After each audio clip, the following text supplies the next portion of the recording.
Monday Night Football, December 18th. The Seahawks defeated the Eagles in dramatic fashion, 20-17. Drew Lock having an amazing comeback at the end of the game. Really cool stuff there. Jalen Hurts, 17-31, 143 yards, no touchdowns, 2 picks. Also had 13 carries for 82 yards and 2 rushing touchdowns. Obviously, the rushing totally saved his value here. This is why Jalen Hurts is number 1 every week, because he has this floor from this rushing value where they could just do the tush push around the end zone and he'll just get a rushing touchdown. That is more of a guarantee than a lot of running backs even have. So that's going to buoy Jalen Hurts' value. This game, he looked sick. He came into this game. He had to fly in a separate plane because he was sick. He definitely looked it. It was raining the whole game. It was cold. Not conducive to a great passing day whatsoever. It just stinks that it cost them the game also. DeAndre Swift had 18 carries for 74 yards. Good to see him have a little bit more of carries in this game. He also had 2 catches for 1 yard, so maybe that starts to come up in these next couple of games here. Kenneth Gainwell also came in. He had 6 carries for 21 yards. He's not really going to have any value unless something were to happen to DeAndre Swift. Dallas Goedert had to carry for 1 yard as well. A.J. Brown, everyone kind of suffered because of Jalen Hurts' bad day throwing. A.J. Brown, 5 catches, 56 yards on 10 targets. That's an okay day, just not what we were expecting. DeVonta Smith, same thing, pretty much. 5 catches, 50 yards on 5 targets.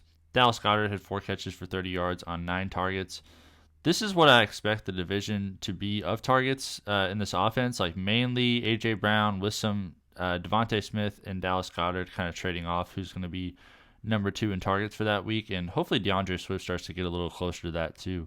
But Julio Jones getting a catch for 6 yards is probably something that's going to be sprinkled in there for box scores to come for the rest of the season. Quez Watkins didn't haul in his only target. He is a Madden superstar, by the way. I have a Madden season going on, and Quez Watkins' speed is amazing. So something there for the Madden players. Definitely go get Quez Watkins because he's only like a 73 overall. And Kenneth Gainwell also did not haul in his only target. Drew Lock. Really awesome stuff here. He brought back his Missouri celebration, the backpack thing he used to do. I know Tom Herman mocked him in one of the bowl games. He brought it out. It was well-deserved because the comeback at the end was awesome. 22 of 33, 208 yards, a touchdown, no interceptions. He also had a carry for -2 yards. Having said that, I would not add Drew Lock because I think it's going to be up and down. This was a particularly weak passing defense. So, 208 yards against a weak defense is not the best, honestly. So he's going to have, if he continues to play, I think Geno Smith is going to be back next week, but Drew Lock kind of is up and down as it is. So just kind of leave him on the wire. Talent, forget about talent for a second. I just don't really think he's going to play next week either way. Kenneth Walker, 19 carries for 86 yards and a rushing touchdown. He also had 3 catches for 26 yards. Definitely someone you want to keep playing in the fantasy playoffs. The clear number 1 back here. He was working back from a groin injury last week, so I think that was mainly the reason why Zach Charbonnet outcarried him there. But now it seems like he's totally fine because this was an awesome game against a defense that is usually pretty tough against running backs too. So awesome stuff there. Charbonnet only 4 carries for 16 yards. He didn't have any receiving stats. He didn't haul in his only target. So, I would just, if you have Zach Charbonnet on your team, I think he's a very safe drop at this point. DK Metcalf, 5 catches, 78 yards on 6 targets. You got to play him every single week just off of talent alone. Hopefully Geno Smith starts to come back because I think he'll pick up these yards a little bit. But good to see Metcalf at least has a stranglehold on being the number 1 guy regardless of who the quarterback is. And I say that, but Tyler Lockett had 9 targets, but only 3 catches for 21 yards. He's going to be super up and down. I think Tyler Lockett is going to be overrated going into drafts next year because Jaxon Smith-Njigba is really good. 4 catches, 48 yards, and a really impressive receiving touchdown as well. His target share is just going to go up and up next year.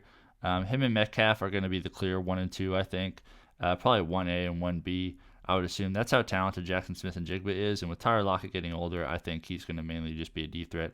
I might have been a year early because going into this season, I thought that was going to be the case for Tyler Lockett. He was going to be super up and down, but he was a little more consistent than I was expecting, and it took Jaxon Smith-Njigba a little bit to come on. But ever since he's kind of found his footing, he's been really good. So Jaxon Smith-Njigba, a tremendous dynasty asset, and if you could trade Tyler Lockett away during this offseason, I think that would be a really good time to do so.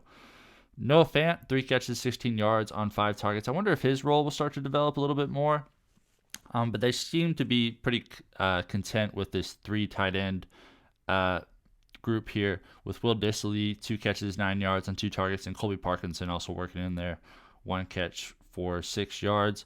Jake Bobo, the rookie from UCLA, had a catch for 4, and Zach Charbonnet wasn't able to haul in his only target. So that's going to do it for me, everybody. Thank you so much for watching. Please like, comment, subscribe, follow @WeAreDrafting on Instagram. We have the Week 16 ads up, the Week 16 drops up. I also have my picks for each award, so go check those out. I'll see you over there, and thank you again for watching.